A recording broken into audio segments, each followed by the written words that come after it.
Herkese merhaba, tekrar hoş geldiniz kanalıma. Ben Cumhur Eşin. 14 seneden beri yaklaşık olarak Almanya'da yaşıyorum ve biriktirdiklerimi sonradan gelenlerle, daha uzun zamandan beri Almanya'da yaşayanlarla paylaşmaya çalışıyorum.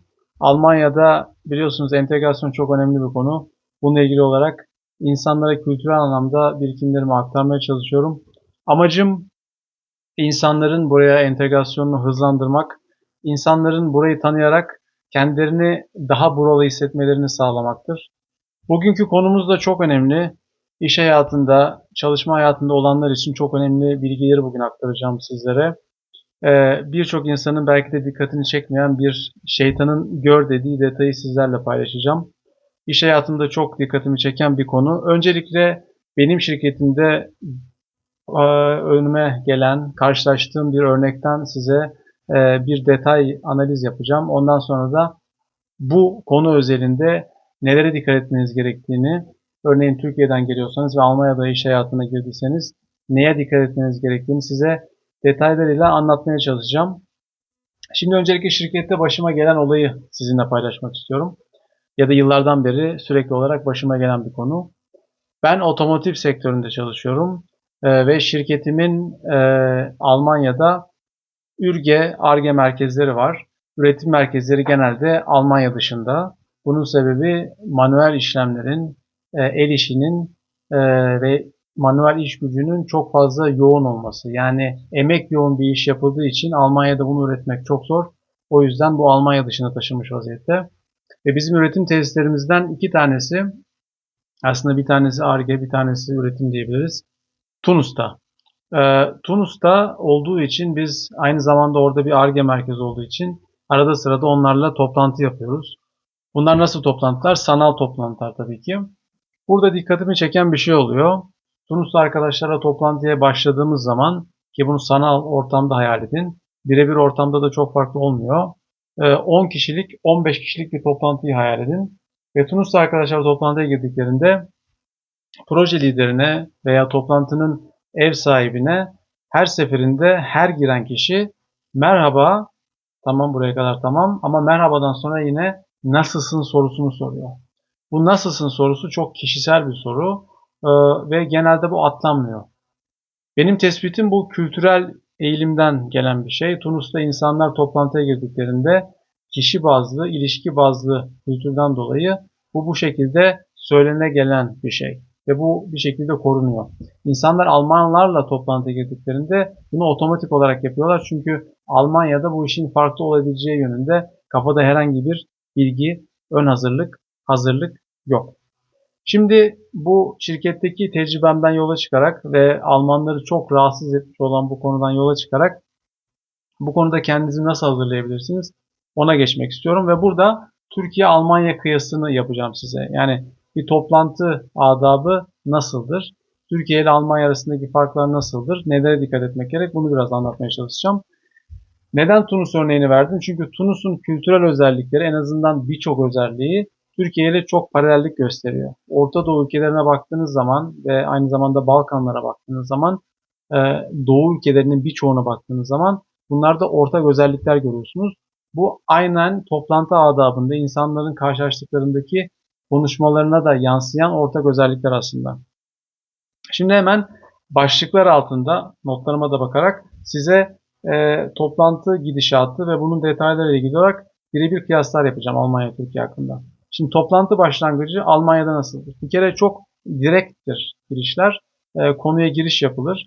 Türkiye'de hal hatır sorma, sohbet genelde olmazsa olmazdır. Bunu kültürel bir kod olarak görebiliriz.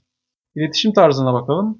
İletişim tarzı Almanya'da profesyoneldir, doğrudanlık vardır mesajlarda. Buna karşın Türkiye'de dolaylı iletişim vardır ama ilişkiler çok sıcaktır. Yani burada kişi ilişkisi çok önemlidir.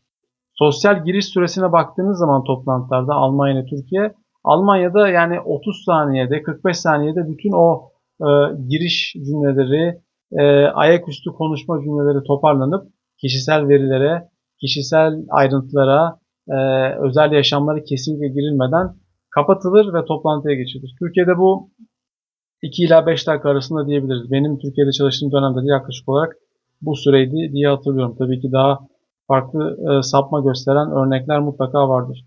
Samimiyet seviyesine bakalım. Almanya'da samimiyet seviyesi tabii ki çok kontrollü ve mesafelidir.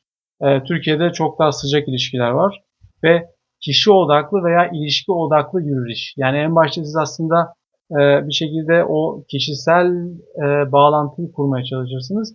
Ondan sonra konuya ve toplantının aslında gündemine girersiniz. Beklenen davranış Almanya'da zamanında başlamak. Türkiye'de önce ilişki kurmak, ondan sonra konuya girmek. Bu zaten Doğu ülkelerinde genel eğilimdir. Bunu aklınızdan çıkarmayın. Şimdi yanlış algı riski. Hangi toplumda ne yaparsanız bu yanlış olarak algılanır. Şimdi Almanya'da siz toplantılara eğer Türkiye'de alıştığınız gibi girerseniz ve o şekilde başlarsanız bir kere genel bir tepkiyle karşılaşırsınız ve bu tepkinin bir kısmını siz anlayamazsınız. Toplum kapalı olduğu için bunu daha önce başka bir yerde izah etmiştim. Siz her zaman bunu işaretlerle, işaretçilerle göremeyebilirsiniz. Fazla samimiyet, aynen o Tunus arkadaşlarımızın neredeyse her toplantıda sorduğu gibi How are you? How are you? Bu profesyonel bir resimden artık çıkar. Yani insanlara verdiğiniz görüntü artık siz profesyonel değilsinizdir. Türkiye'de ise eğer direkt konuya girerseniz bu sefer gerçekten soğuk ve kaba görülürsünüz. Dolayısıyla iki toplumun da kendi iş yaşamlarında alıştıkları adab-ı muaşeret birbirine ters düşüyor. Yani Türkiye'de alıştığınız şeyi Almanya'da yaptığınızda ters oluyor. Almanya'da yapmanız gereken şeyi Türkiye'de yaptığınızda ters oluyor. Demek ki bunların ikisini bizim bilmemiz ve ona göre davranmamız gerekiyor. Yani bir Almanın da Türkiye'de demek ki nasıl davranması gerektiğini öğrenmesi gerekiyor. Bir Türkiye'deki yetişmiş olan kişinin de Almanya'daki iş hayatında neye dikkat etmesi gerektiğini bilmesi gerekiyor. Eğer bunu bilirseniz iki tarafta da herhangi bir şekilde pürüzle karşılaşmazsınız diyorum ve aslında temel noktada vermek istediğim mesajları vermiş oluyorum. Umarım buraya kadar her şey anlaşılır olmuştur ve iş hayatınızda da çok faydalı olur diyorum Almanya'daki yaşamınızda. Onun dışında sormak istediğiniz sorular varsa bunları yorumlara da yazabilirsiniz. Onları da yanıtlamaya çalışırım. Size en son çıkmış olan kitabımı tanıtacaktım. Hemen kitabımı alıyorum ve geliyorum.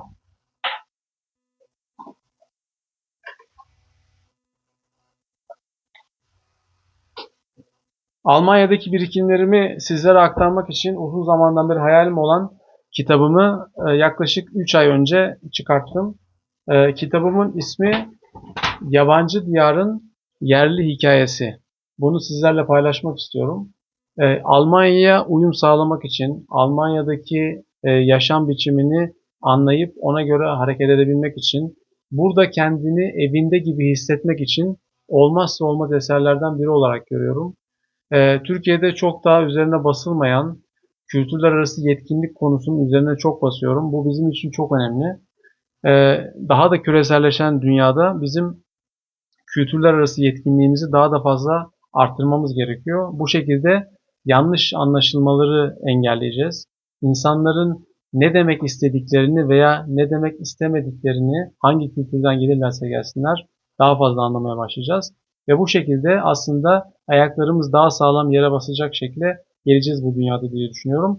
Yabancı Diyarın Yerli Hikayesini birçok portal üzerinden edinebilirsiniz. Mutlaka size faydası olacaktır. Hem Batı dünyasını anlamak için hem de örnek özelinde Almanya'nın ayrıntılarını, kodlarını çözmek için çok güzel bir rehber diye düşünüyorum. Umarım bundan faydalanırsınız. Bu şekilde videonun sonuna gelirken sizin için en faydalı olacak olan video şu an muhtemelen ekranda gözüküyor. O videoyu da izleyip faydalanmayı sakın unutmayın. Beğenmeyi, paylaşmayı, abone olmayı da unutmayın. Yakınlarınızla paylaşırsanız bu faydalı bilgiler başka insanlarla da ulaşmış olur diyorum. Kendinize çok iyi bakın. Bir sonraki videomda görüşmek üzere.